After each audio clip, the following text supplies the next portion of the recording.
Sylvia के पास 10 साल का टाइम था। वो सिल्विया का सारा टाइम चुरा कर वहाँ से निकल जाते हैं। इतने में ही विल और सिल्विया को होश आया। सिल्विया ने जब अपने हाथ की तरफ देखा तो वो परेशान हुई, क्योंकि उसके पास सिर्फ 30 मिनट ही बचे थे और विल के पास भी कुछ मिनट ही बचे थे। पर फिर भी उसने सिल्विया को अपने कुछ मिनट दिए, जिससे इन दोनों का टाइम बराबर हो गया। इसके बाद विल सिल्विया को लेकर जल्दी से अपने दोस्त के घर जाता है, जिसे उसने 10 साल दिए थे। जब उसके दोस्त की वाइफ ने दरवाजा खोला और उसने विल को देखा तो उसने विल से नाराजगी जताते हुए कहा, तुम्हारे दिए हुए 10 साल ने मेरे हस्बैंड की जान ले ली। उसने सारा टाइम शराब में उड़ा दिया, जिससे उसकी मौत हुई। ये सुनकर विल मायूस हो गया, लेकिन अब इन दोनों के पास भी ज्यादा टाइम नहीं था। अगर यह दोनों जल्दी से कुछ नहीं करते तो इनकी भी मौत पक्की थी। तभी विल ने सिल्विया के कानों में ईयरिंग देखी, जो हीरे की थी। उसे बेचकर विल और सिल्विया को 2 दिन का टाइम मिल गया। इसके बाद विल सिल्विया को लेकर फोन बूथ पर आया। उसने सिल्विया के पिता फिलिप को कॉल किया और बताया कि उसकी बेटी अब तक सही सलामत है। उस वक्त रेमंड भी फिलिप के पास ही मौजूद था और विल को भी पता था कि रेमंड भी वहाँ मौजूद है। विल ने सिल्विया को छोड़ने के बदले 10,000 साल का टाइम मांगा और वो 10,000 साल टाइम बैंक के जरिए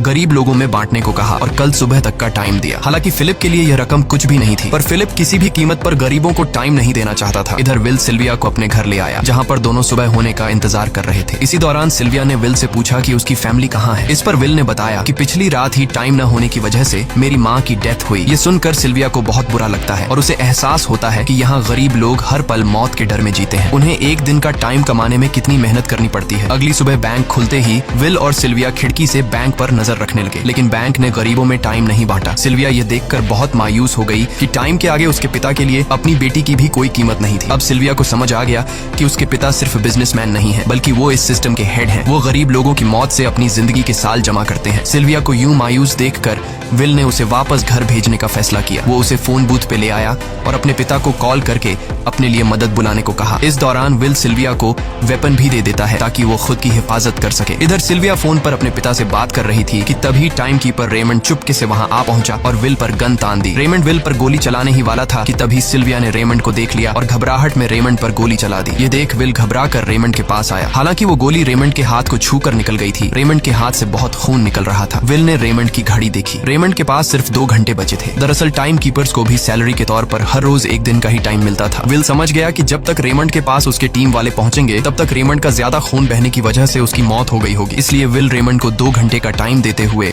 रेमंड की कार को लेकर वहां से निकल गया। रेमंड को गोली मारकर अब सिल्विया भी क्राइम लिस्ट में आ चुकी थी। हालांकि विल ने सिल्विया से कहा कि वो अभी इन सब से निकल सकती है, लेकिन ग्रीनिच में सिल्विया की जिंदगी पिंजरे में कैद पंछी की तरह थी। उसके पिता फिलिप ने उस पर बहुत सारी पाबंदियां लगा दी थी, पर यहाँ आकर उसे आजादी का एहसास हो रहा था, क्योंकि यहाँ वो अपनी मर्जी की मालिक थी और सिल्विया समझ जाती है कि यहाँ पर लोगों के साथ गलत हो रहा है। अब वह भी गरीबों को उनका हक दिलाने में विल के साथ थी। विल और सिल्विया ने मिलकर अमीरों को लूटना शुरू कर दिया। सिल्विया, जो कि ग्रीनिच सिटी के चप्पे चप्पे से वाकिफ थी, इसलिए इन दोनों ने प्लान बनाया कि वो ग्रीनिच सिटी में बैंक से टाइम कैप्सूल चुराएंगे और उनको गरीबों में बांट देंगे। सिल्विया ने सबसे पहले अपने पिता फिलिप के कई सारे बैंक्स में डाका डाला, क्योंकि फिलिप ने गरीबों की मौत से वह सारा टाइम इकट्ठा किया था। इन दोनों ने तिजोरी से सभी टाइम कैप्सूल एक बैग में पैक करके वहां से निकल गए और उन्हें गरीबों में बांटने लगे। इतनी बड़ी चोरी करने के बाद अब सरकार भी इन दोनों से तंग आ चुका था। इसीलिए सरकार ने इन दोनों के सर पर 10 साल का टाइम इनाम रख दिया। ये खबर सुनते ही गैंगस्टर फोर्टिस अब इन दोनों को कुत्ते की तरह ढूंढने लगा। लेकिन विल और सिल्विया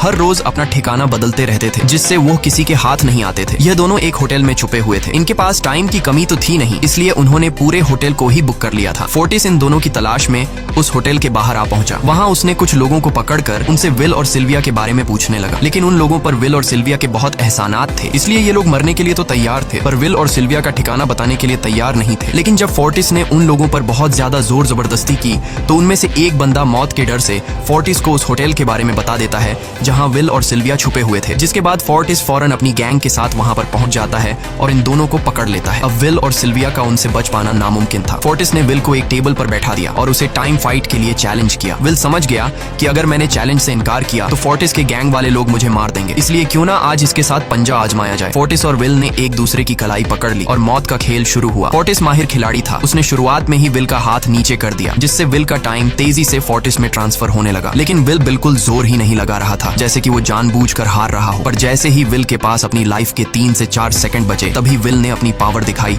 और एक झटके से फोर्टिस का हाथ नीचे कर दिया। फोर्टिस की आंखें खुली की खुली रह गईं। वो पूरा जोर लगाकर अपना हाथ ऊपर करने की कोशिश कर रहा था, लेकिन विल की ताकत के आगे वो डीला पड़ चुका था। ये देख फोर्टिस के आदमियों का ध्यान फोर्टिस की घड़ी पर अटक गया। अब उनका बॉस मरने वाला था। इतने में ही मौका पाकर विल ने अपने जूते से गन निकाली और पलक झपकते ही फोर्टिस के सारे आदमियों को शूट कर दिया, क्योंकि अगर वो ऐसा नहीं करता तो वो लोग उसे मार देते। इसी के साथ फोर्टिस का टाइम 0 हो गया और वह भी मारा गया। विल और सिल्विया जल्दी से वहां से भाग निकले। इसी दौरान उन्होंने देखा कि अमीरों ने सारा खेल पलट दिया था। विल और सिल्विया ने गरीबों में जितना भी टाइम बांटा था उसकी वैल्यू अब कुछ भी नहीं रही थी, क्योंकि अमीरों ने महंगाई के दर को कई गुना बढ़ा दिया था। यह देख विल हारा हुआ महसूस करने लगा और उसे लगा कि मैं कभी भी इन गरीबों को उनका हक नहीं दिला सकूंगा। उसने सिल्विया से कहा कि अब सब खत्म हो चुका है। अगर वो लोगों में 1000 साल भी बांट दें तो अमीर लोग महंगाई को और ज्यादा बढ़ा देंगे, जिससे लोगों की हालत कभी नहीं सुधर पाएगी। सिल्विया ने कहा कि कोई तो रास्ता होगा। इस पर विल ने कहा कि हमें लाखों साल चुराकर इन लोगों को देने होंगे, तब जाकर हम लोग महंगाई को कंट्रोल कर सकते हैं। हालांकि यह इतना आसान नहीं था, पर सिल्विया ने इसके लिए एक प्लान सोच रखा था। अगली ही सुबह जब फिलिप अपने बॉडीगार्ड्स के साथ ऑफिस पहुंचा, तभी सिल्विया वहां आई और उसने अपने पिता से कहा कि वो सरेंडर करना चाहती है। तब सारे गार्ड्स ने सिल्विया पर गन तान दी, लेकिन तभी वहां पीछे से